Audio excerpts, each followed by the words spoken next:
Welcome back to Screen View Mirror. I'm your host Emma, and you're listening to Screen View Thoughts. On this episode, we're doing something quite different because we will be talking about a TV show. So I'm delighted to welcome George back to the podcast series. George, hi, how are you? Hello, everyone.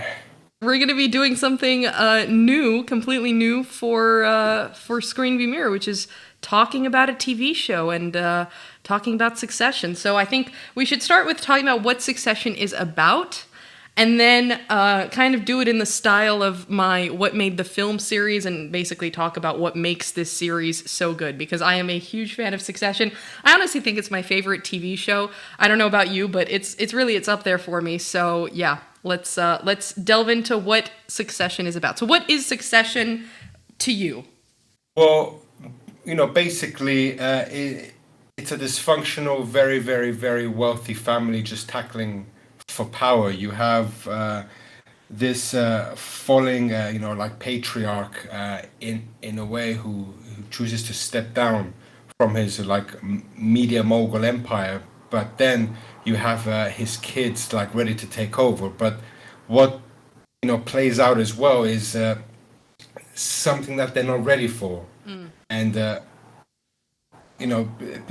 isn't a single likable character in this show. As you can see from the pilot, if you remember back, we're introduced, I have a very fond memory of Roman blackmailing because they were playing baseball as well, this activity of baseball. And then right there from the bat, you knew that you're not going to like these people. I mean, they're extremely wealthy, self-centered, and as well as that. But to add on top of that, he blackmailed the kid, and if he hit a home run, he would give him $1 million.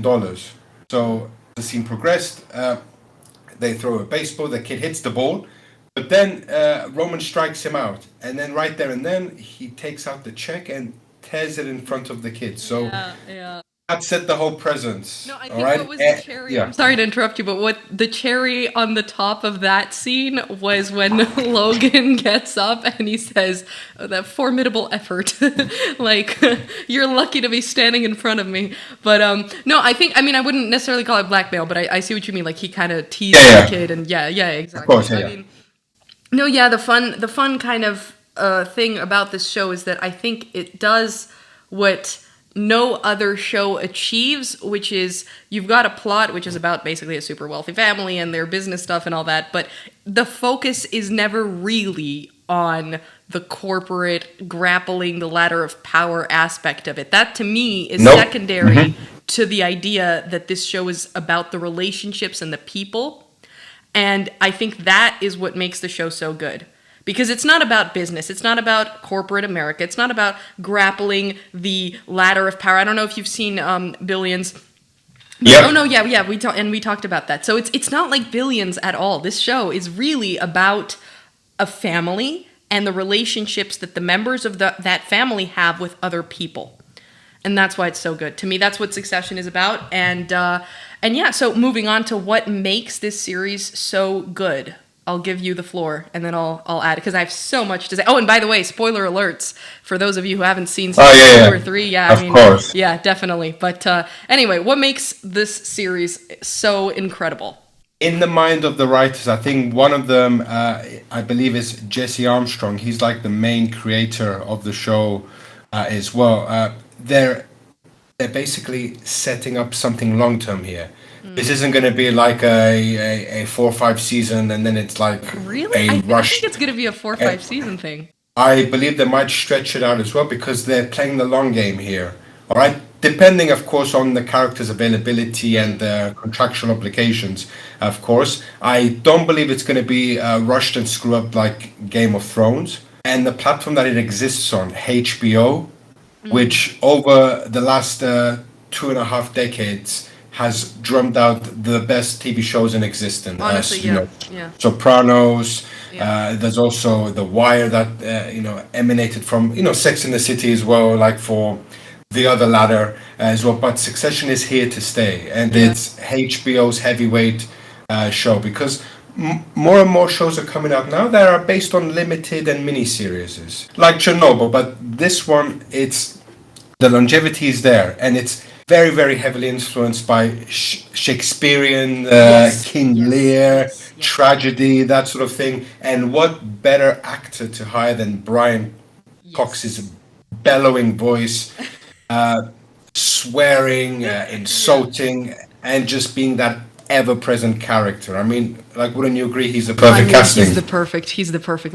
The thing that you just mentioned about the insulting and just the dialogue in general. Can we just take a moment to appreciate the dialogue of this show? The characters are so well synced to the dialogue that when you hear them talking, it's almost as if the writers for the show didn't write those lines. It's almost as if those characters really exist and they wrote their own lines. Improvising. Exactly. Yes, and it's like something Shiv would say is something that Roman would never say, and vice versa. And each character has their own personality and depth, and the way that they carry that over the 3 seasons that we have available so far is incredible. The characters, I mean, yeah, you can say that the show is kind of static in some sense because it's more or less the same kind of themes or the same ideas repeating themselves, but I still think that the characters evolve a lot. Like on one hand, they don't. They don't change on one hand, and the core is the same, but they evolve, and we get insight into Roman and into Greg, and we see the evolution of Greg. That should be a whole there should be a whole video essay on the evolution of Greg. It should be a whole episode on Cousin Greg. Yeah, yes.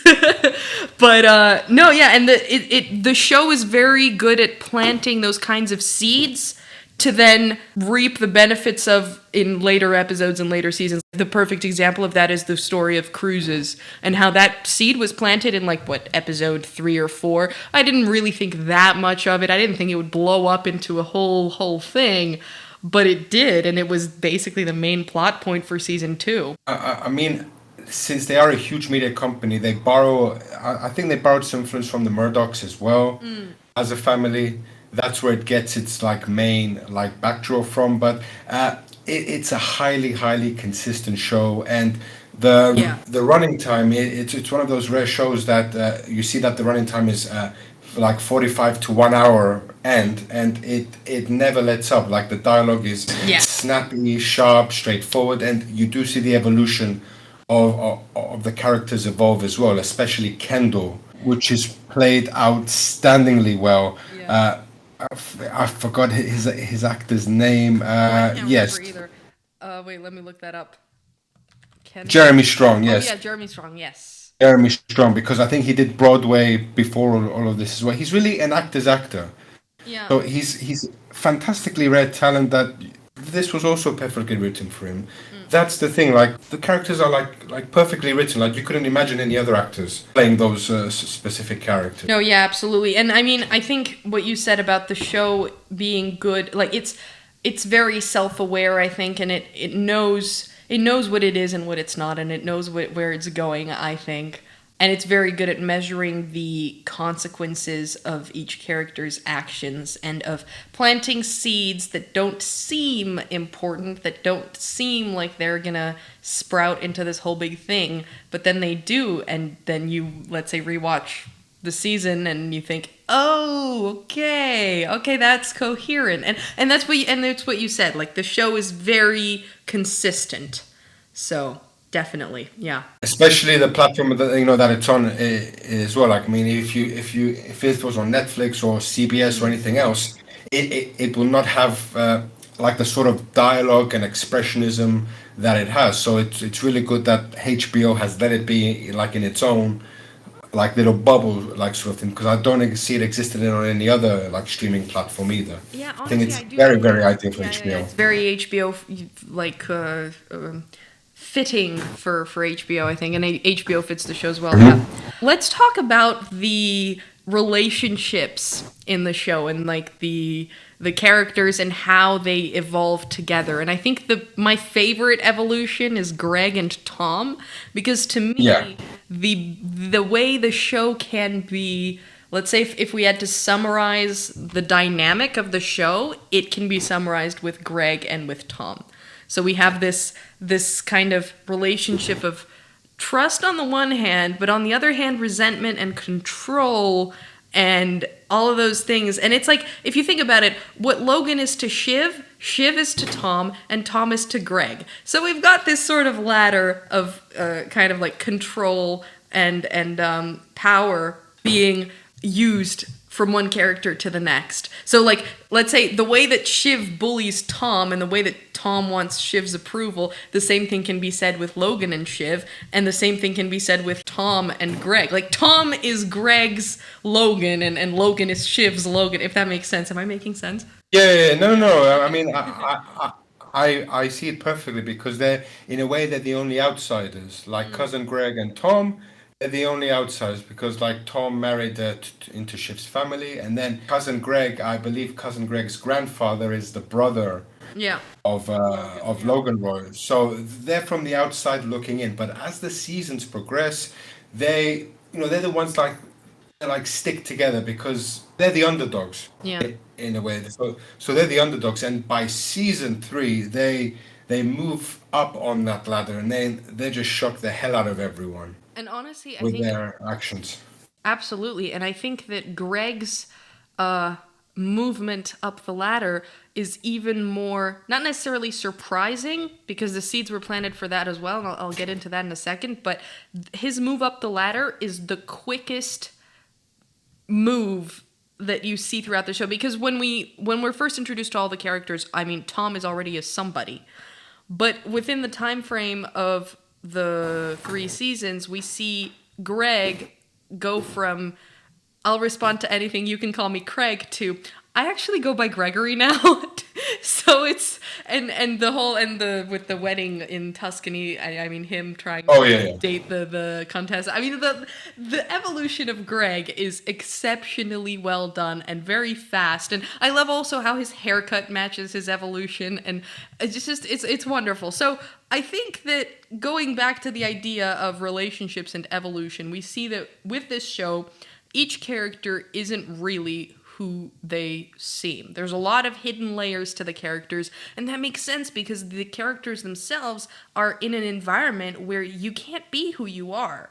If you are who you are and you don't play the game and wear the masks and all that, then it's like you're done. Like you're finished. You're not moving, or like theoretically that's what would happen, right? So these characters feel like they have to scheme and lie and cheat and do all of that to get ahead. And so with Greg, the peculiar thing is that, okay, he's an outsider, but he somehow manages to move up the ladder whilst being himself. I mean, the perfect example of that is in the hearing, I think it was the Senate hearing, where he's just his awkward self, and no one really thinks much of him. Like, no one thinks that he had any actual power in the whole cruises thing, which, I mean, he technically didn't. But the point is that, like, I mean, he didn't in the sense that he wasn't part of it, but he was part of covering it up. So, but he made himself look like someone who was very unimportant just by virtue of being his normal clumsy self. But at the same time, you can argue that that's a very Machiavellian kind of scheming thing to do. And the seed for that character trait, in my view, was planted right at the beginning in episode 1 when he outright lied to his mother about what happened in his car and about getting fired from the park. So I think Greg is someone who's definitely not who he seems to be. And I even have like a hypothesis that maybe in season 4, because of the resentment that he feels toward Tom, he'll end up stabbing Tom in the back. I don't know, like the way that Tom stabbed Shiv in the back. But yeah, I mean, who knows? What's your take on Greg and Tom and their relationship? Well, I want to first focus on Tom because basically Shiv stabbed him in the back and did whatever she wanted with him as well, to the fact that she wasn't even updating him on any like family business. So Tom had enough, and he schemed along, with Greg. And in that final phenomenal scene where Logan is leaving, and then Logan puts his hand on Tom's shoulder, but even before that, when he even asked him I to remember, escort him yeah. to the bathroom. Yeah, he Or even yeah, asked or him to that, escort him. yeah. It built all this courage up for Tom, and I think Shiv had it coming. No, yeah, absolutely. You're in a marriage. I mean, you're not meant to have any secrets between you. You're meant to share and everything, but she never did that. She never had that like sanctity of marriage. So for Tom, enough was enough. So he did perhaps the greatest double cross in any finale ever, and really stabbed her in the back. But she had it coming, I believe. Yes. No, yeah, I never said that she didn't, and I think absolutely that she's I think in my view the least likable of the Roy children. Yeah. Because there's just, I mean, it's, yeah, no, especially even after like the first 3 episodes of season 1, I was just like, no, okay, I can't. And then she got more and more unbearable with season 2 and season 3. But the thing with Tom is that you wouldn't expect watching season 1 for Tom to actually have the ability to do something like that and to be so rational and calculating. But the insight that we get in Tom's, or like the, I guess, preface we get to Tom's decision at the end of season 3 is when Kendall invites him to turn on Logan, and he tells Kendall, listen, you've tried to go against Logan so many times, and each time you failed. I've not once seen Logan fail, so I'm betting my money on Logan. Yeah. And he did that when you knew he was probably going to go to prison. So that was a very rational thing to do in my view, because he just said, okay, well, historically, you lost, he won, I'm going to go with the winning team here. The evolution of Tom is just really brilliant, and I can't wait to see what we have with Tom in season 4. But and also the very kind of almost like Shakespearean sort of tragedy play vibes to it when Shiv sees Logan put his arm on what's his name, Tom, and then Tom comes back into the house and he puts his arm around Shiv and says, "Hey, what happened?" He knew what he was doing, and then Shiv he knew what he was doing. That was so good to watch. That was the best season finale ever. Not the best season finale ever. I feel like the season 1 finale is also a very good match to the season 3 finale. Mm-hmm. But honestly, that was such a good ending. And it even reminded me of, I think I watched this in a video essay on Succession once, when, do you remember in Godfather 1, where Kay looks through the doorway and sees like, oh no, what Michael has become. Exactly. Yeah. There we go. And it's like Tom has done the Michael turnaround. But who knows? Maybe the marriage might work now. Maybe she'll be attracted to him now, because he always loved Shiv, but then Shiv never returned that back. Not with like sharing like any like messages or any secrets or anything. But now, perhaps in season 4, she'll warm up to him and say, "Oh my God, I've married a monster." It's like, "Oh my God, I've married a monster."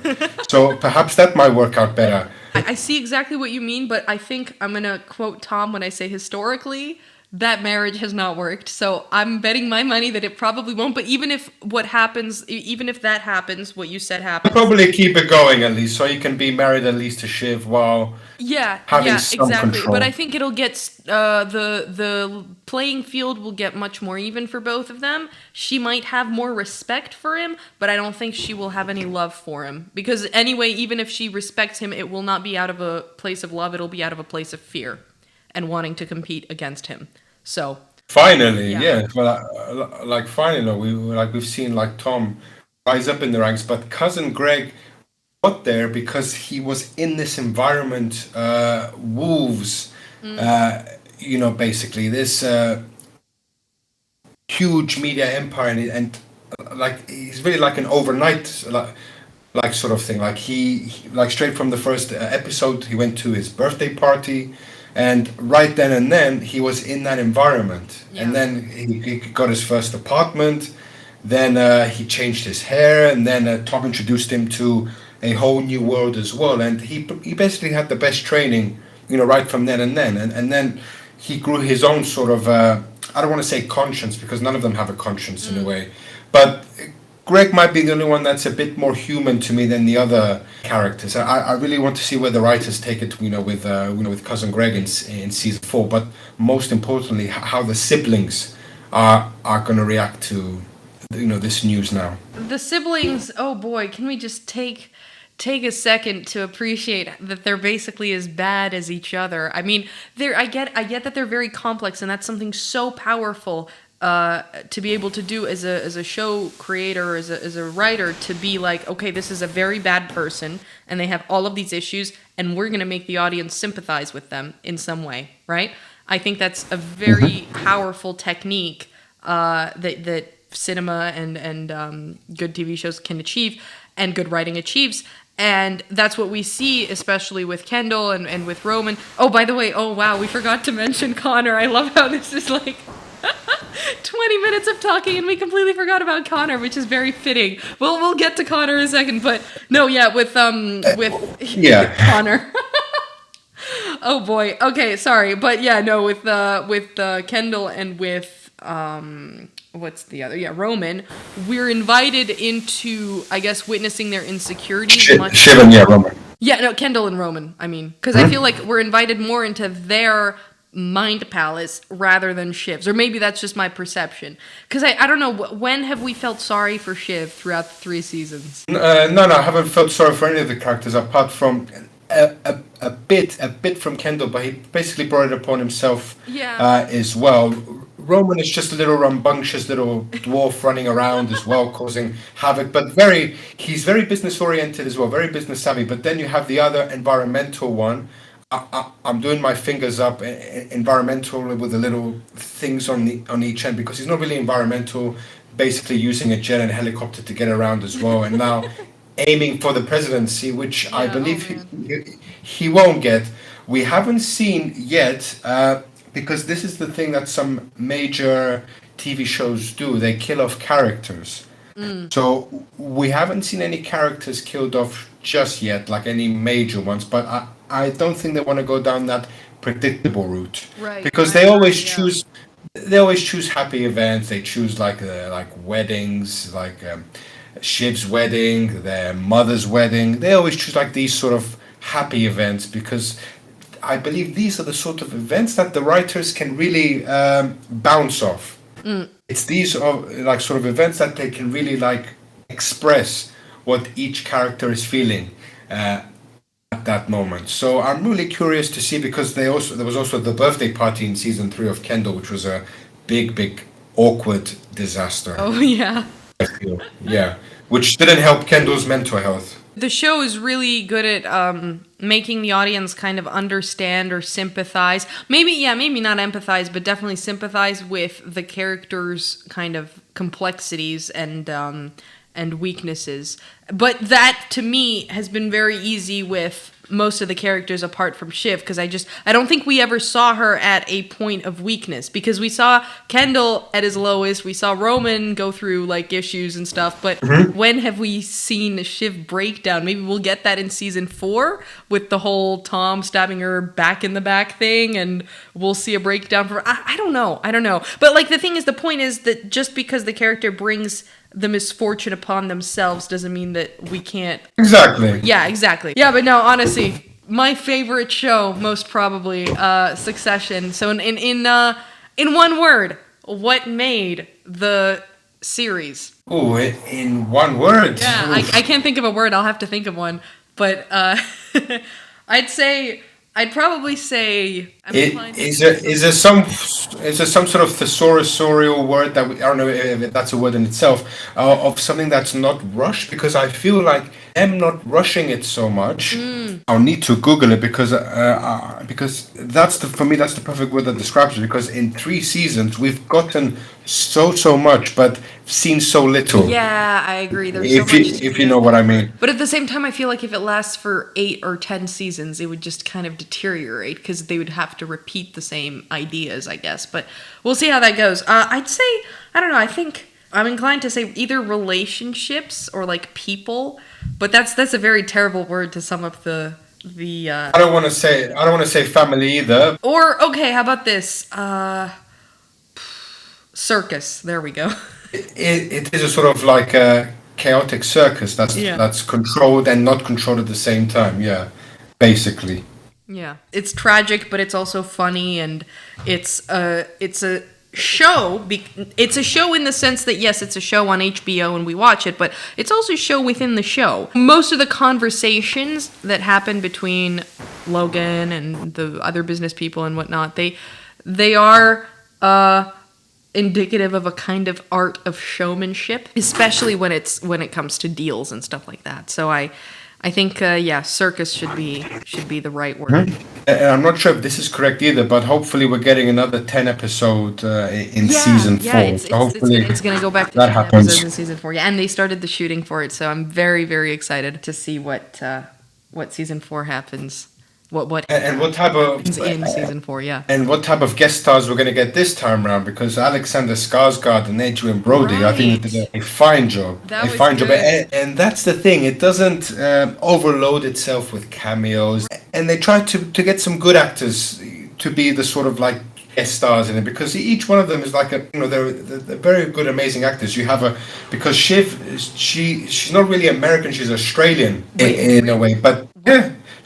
She was in Predestination, so if you have time, watch that, because she was very good in that as well. Okay, I'll check that out. Okay, thank you. She's Australian, but I think everyone else apart from Brian Cox. Brian Cox is also British. Oh no, wait, and also the Tom character. Oh, what's his name? Matthew McFadden. Yeah, he's also British. Yeah. Yeah. Everyone is just cast very, very well, and I want to see what type of misadventures and havoc they get up to in season 4. But very, very highly recommended. Even if you're not a person who likes TV shows, and I completely get that, I generally prefer movies myself. Honestly, Succession is completely worth it. It's just amazing. The dialogue, the acting, the camera frames, it's just wonderful. I mean, it's just great. Just go watch it. All right. Well, unless you want to add anything, although I feel like I could talk about Succession forever, I think that more or less concludes our episode. Mm-hmm. Agreed. Wonderful. So thanks for coming on to the podcast again. And the rest of you, go keep watching movies, keep reflecting on cinema and TV shows, and keep reflecting TV shows and cinema to others. See, it's not as catchy now that I added TV shows to the mix. But Yeah. All right. Thanks again for joining, and thank you for listening. This was Screen View Thoughts.